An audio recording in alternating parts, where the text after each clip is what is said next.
James Harden is off the rails right now, as you may not have known. This happened while I was on vacation, so I couldn't talk about it then. But he is making this offseason very interesting.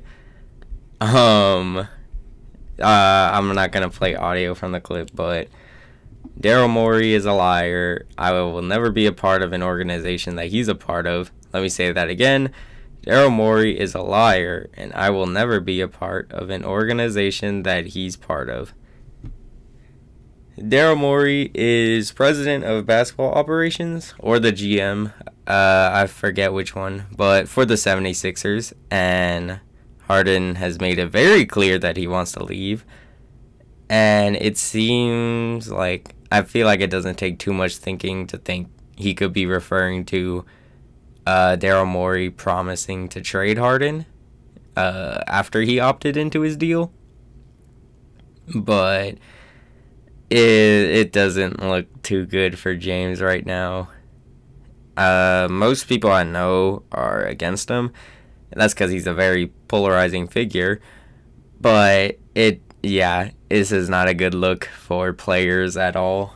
And let's rewind a bit. All right, so early in the offseason, he opted into his deal and he requested a trade. Main destination he wanted to go was the Clippers. The Suns were probably a name out there, but it was mostly the Clippers. They couldn't find a deal, so Sixers, they had Embiid try to convince them to come back.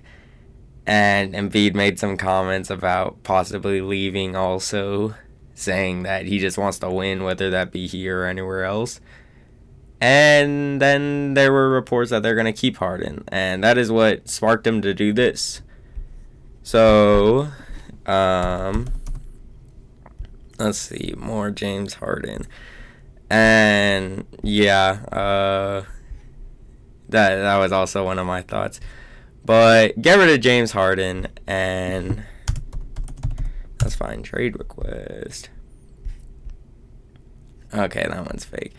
The NBA fined Harden $100K, which is pretty big for them, and the Players Association wants to fight it, I think, or something like that.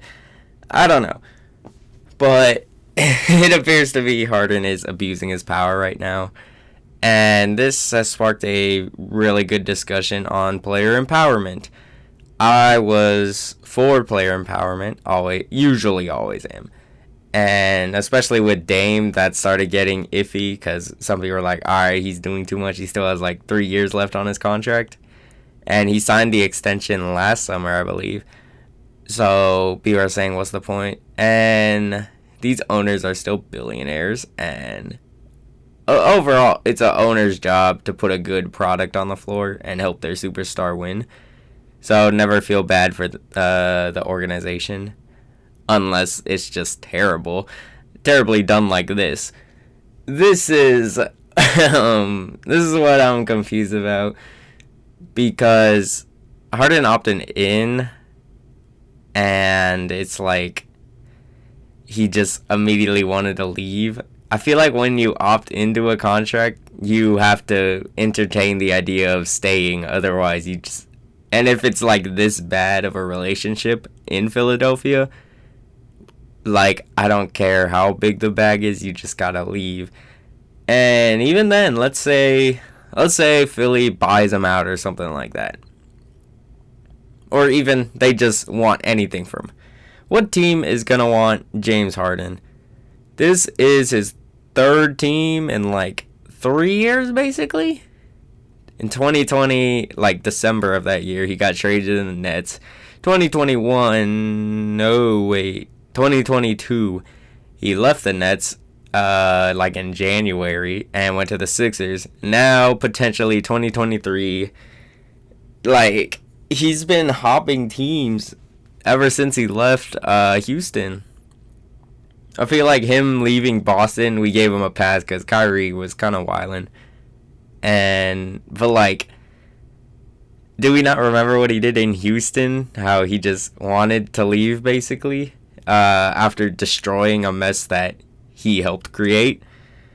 This caught me by surprise, especially the comments like this. And because I always thought like Harden and Daryl Morey were like bestest of buddies, you know. But it's odd,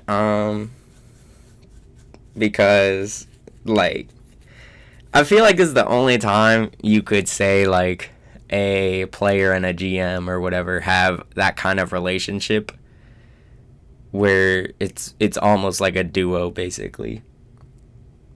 You don't associate Harden with any other duo member besides like Daryl Morey probably. It's just weird.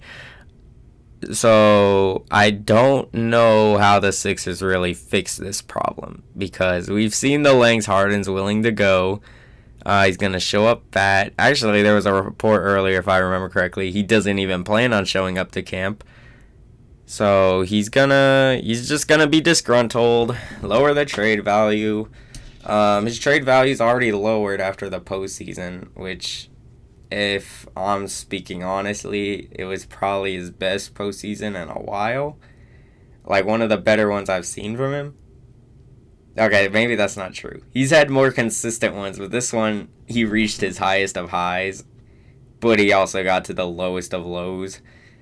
So, I don't know. Would you, if, or let's say your favorite team, you have control, would you trade for James Harden? I know I wouldn't. I would not want that drama, but he is still a very good player. Top 25. Wait a minute. Hold on. Top 50.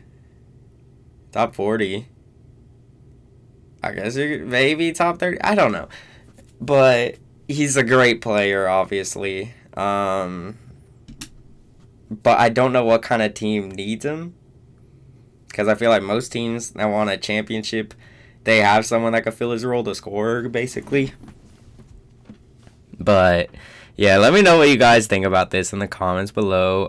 Hit subscribe. We are literally one subscriber away from 90, which means we're 11 away from 100, which would meet my goal. So I'll make a little 100 subscriber special. But yeah, sorry for the lack of uploads again. But yeah, hit subscribe, and I'll see you all next time.